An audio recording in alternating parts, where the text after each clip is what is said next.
पिंकू यादव उर्फ टिंकू यादव के कोथमा स्थित ठिकानों पर छापेमारी की गई है और अभी छापेमारी लगातार चल रही है, जिसमें से 3 बंदूकें हैं। साथ ही साथ लगभग 11.5 लाख के आसपास इनके यहाँ से कैश भी बरामद। इस वक्त की बड़ी खबर बिहार की सियासत से निकलकर सामने आई है, जहां पर आरजेडी विधायक रीतलाल यादव के भाई पिंकू यादव के कई सारे ठिकानों पर छापेमारी की गई है। बताते चले हम आपको कि बिहार के डीजीपी जब से विनय कुमार बने हैं तब से लगातार बिहार में प्रशासन एक्शन मोड में नजर आ रही है।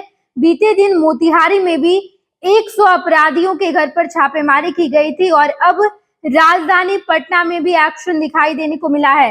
राजधानी पटना में आरजेडी विधायक रीतलाल यादव के भाई पिंकू यादव लगातार कई महीनों से फरार चल रहे हैं और अब पुलिस एक्शन मोड में आई है और रीतलाल यादव के भाई पिंकू यादव के कई सारे ठिकानों पर छापेमारी की गई, जहां पर जमीन के कई सारे कागजात बरामद किए गए, 3 बंदूक बरामद किए गए और इसके अलावा भी कई कीमती सामान थे जिसे पुलिस ने जब्त कर लिया है। बताते चले हम आपको कि दरअसल पिंकू यादव पर यह आरोप लगाया गया है कि पिंकू यादव एम्स हॉस्पिटल के एक अधिकारी पर गोलीबारी करवाए हैं। पहले उन्होंने अधिकारी को धमकी दी, उसने कहा कि तुम मेरा काम करवाओ, एम्स में मेरे 2-3 आदमी हैं, उनकी नौकरी लगवा दो गार्ड में। लेकिन जब अधिकारी नहीं माने तो उसने गोलीबारी करवाई, कई राउंड की फायरिंग हुई, जिसके बाद फायरिंग करने वाले व्यक्ति को गिरफ्तार किया गया और अब ये बताया गया कि पिंकू यादव की ही इस पूरे मामले में संलिप्तता है। पिंकू यादव ही मुख्य आरोपी है, उसी ने पूरा षड्यंत्र रचा, 2 शूटरों को हायर किया और उसके बाद 2 शूटर ने गोलीबारी की। लगातार कई महीनों से पिंकू यादव फरार चल रहे थे। इस पूरे मामले को लेकर रीतलाल यादव से भी सवाल किया गया और रीतलाल यादव ने कहा कि मुझे इस पूरे मामले में कोई जानकारी नहीं है, अगर मेरे भाई ने ये किया है तो मुझे नहीं पता, क्योंकि मैंने अपने भाई को ऐसा संस्कार नहीं दिया है। ये तमाम बातें रीतलाल यादव ने कहा था और अब रीतलाल यादव के भाई पिंकू यादव के कई सारे ठिकानों पर छापेमारी की गई है। छापेमारी में कई कीमती सामान को पुलिस ने जब्त कर लिया है। बताते चले हम आपको कि दरअसल इसके साथ ही पुलिस ने बहुत सारे फाइनेंशियल डॉक्यूमेंट भी बरामद किए, जिसमें पैसे का लेन देन का मामला है। इसके साथ ही पुलिस ने वहां से कई और संदिग्ध सामान भी बरामद किए हैं।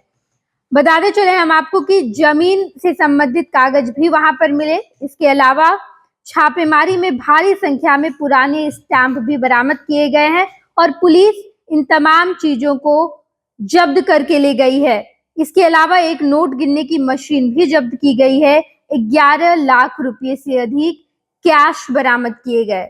पुलिस ने जब छापेमारी की तो ये तमाम बेशकीमती सामान है जो रीतलाल यादव के भाई पिंकू यादव के घर से पुलिस ने बरामद कर लिया है। बताते चले हम आपको कि इस मामले को लेकर खूब राजनीति भी हुई। जब रीतलाल यादव से सवाल किया गया, जब विपक्ष से सवाल किया गया, तो उन्होंने कहा कि पिंकू यादव ने ये सब कुछ नहीं किया है, उन पर आरोप जो लगाया गया है ये आरोप बेबुनियाद है। लेकिन पिंकू यादव को गिरफ्तार करने के लिए पुलिस लगातार छापेमारी कर रही थी और अब पुलिस ने रीतलाल यादव के भाई पिंकू यादव के कई सारे ठिकानों पर छापेमारी की, कैश पैसे बरामद किए, जमीन के स्टैंप बरामद किए। इसके अलावा जमीन के कई सारे डॉक्यूमेंट थे, उसे भी बरामद करके पुलिस ले गई है और अब पिंकू यादव की गिरफ्तारी के लिए लगातार पुलिस एक्शन मोड में नजर आ रही है।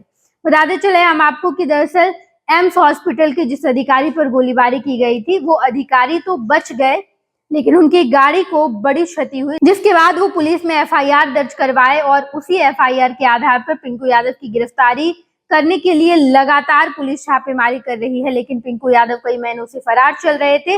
अब पिंकू यादव को गिरफ्तार करने के लिए उनके कई सारे ठिकानों पर छापेमारी की गई और अब पुलिस जांच पड़ताल भी कर रही है।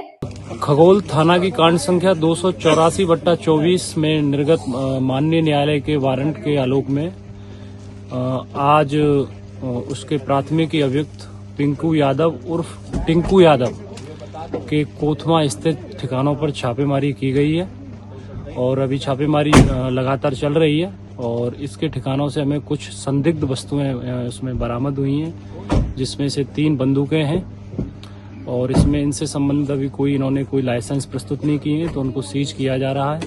साथ ही साथ लगभग 11.5 लाख के आसपास इनके यहाँ से कैश भी बरामद किया गया है।